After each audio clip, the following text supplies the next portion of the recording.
Hello viewers, welcome to ஷோபாஸ் kitchen. ரொம்ப நாள் கழிச்சு ஒரு வீடியோ எடுத்துட்டு வந்திருக்கோம். நிறைய பேர் ரிக்வெஸ்ட் பண்ணிட்டே இருந்தா ஏன் வீடியோஸ் போடுறது இல்லை அப்படின்னு. அதனால இன்னைக்கு சண்டே ஸ்பெஷல்னால ஒரு வித்தியாசமான ரெசிபி எடுத்துட்டு வந்திருக்கோம். இந்த ரெசிபிக்கு பேரு கோபி கோஃப்தா.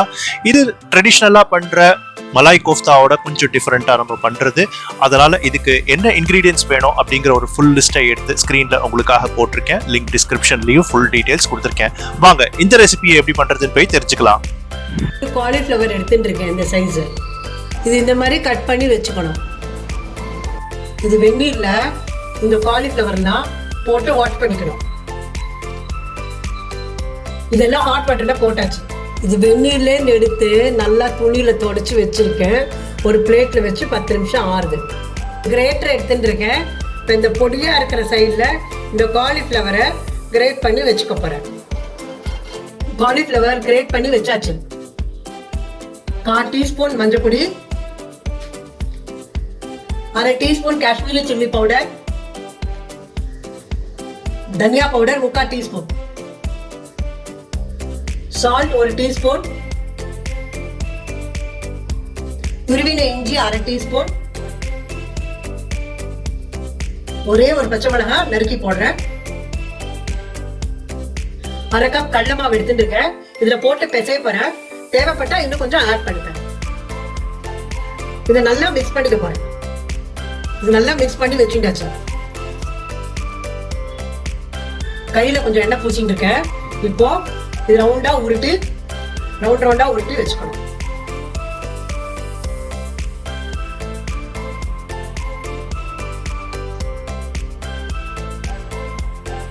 இதே போல ஒண்ணா உருட்டி வச்சுக்க போறேன். இதெல்லாம் உருட்டி வச்சுட்டாச்சு. எண்ணெய் வச்சிருக்கேன். இப்ப சின்னதா ஒண்ணு எண்ணெய் காஞ்சிட்டான்னு போட்டு பாக்குறேன். இதை எடுக்கிறேன். நல்லா காஞ்சிட்டு எண்ணெய். இப்போ இந்த உருட்டி வச்சுட்டு இருக்கிறத ஒண்ணா போட போறேன். இதுல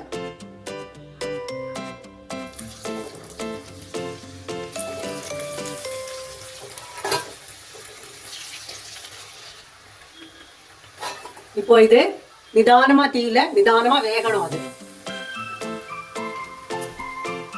இது இப்படி உட்டி விடணும். 4 பக்கமும் பிரவுன் ஆகணும். இது பிரவுன் ஆயிடுத்து. இப்ப நான் எடுக்கிறேன்.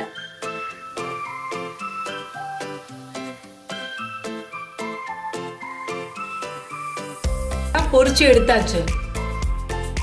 ஒரு மிக்ஸி ஜார்ல ஒரு 20 முந்திரி பருப்பு போடுறேன். ஒரே ஒரு பச்சை மிளகாய் போடுறேன். ஒரு இஞ்சி துண்டு போடுறேன். இது ஒரு 3 டொமேட்டோ கட் பண்ணி வச்சிருக்கேன். அதுவும் மிக்ஸி ஜார்ல போடுறேன். இந்த ஃபைன் பேஸ்டா அரைச்சுக்கணும். ஃபைன் பேஸ்டா அரைச்சுண்டாச்சு. 2 கரண்டி எண்ணெய் ஊத்துறேன். 2 பிரியாணி இலை, 4-5 கிராம்பு, 5-6 மிளகு, 1 இன்ச்சு பட்டை, 1 ஸ்பூன் ஜீரகம், ஒரு பெரிய ஏலக்காய். இதை உரிச்சு போடுறேன்.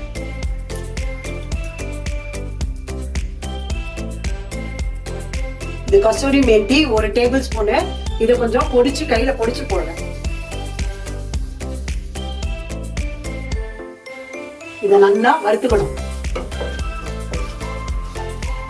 இது நல்லா கடலை விட்டுண்டாச்சு. இப்போ இந்த அரைச்சு வச்சிருக்கிறத இதுல விட போறேன். இதை நல்லா கடலை விடலாம். இதை நல்லா கடலையாச்சு. மஞ்சள் பொடி ஒரு 1/4 டீஸ்பூன், 1 டீஸ்பூன் தனியா, 1 டீஸ்பூன் காஷ்மீரி சில்லி பவுடர். இது எல்லாத்தையும் சேர்த்து கலரி விடுறேன். இது நல்லா ஒரு 5 நிமிஷம் கொதிக்கணும். இது சுருண்டு வந்து எண்ணெய் பிரிஞ்சு வரணும். இப்ப எண்ணெய் கொஞ்சம் வெளியில பிரிஞ்சு வந்திருக்கு. இப்ப கிரீம் விட போறேன்.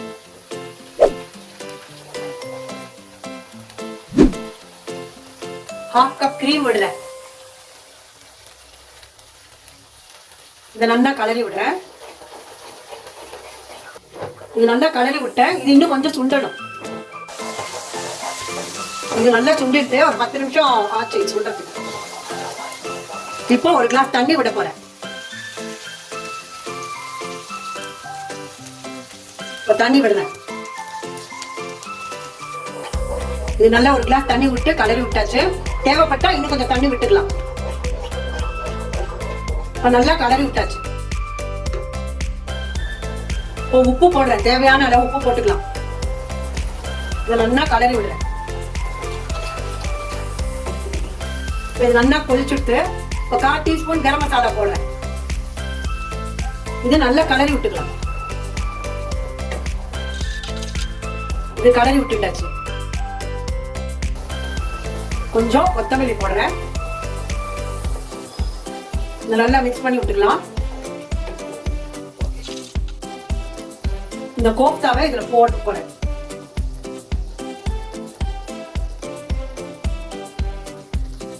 இது 2 நிமிஷம் குக் ஆகணும். அதுல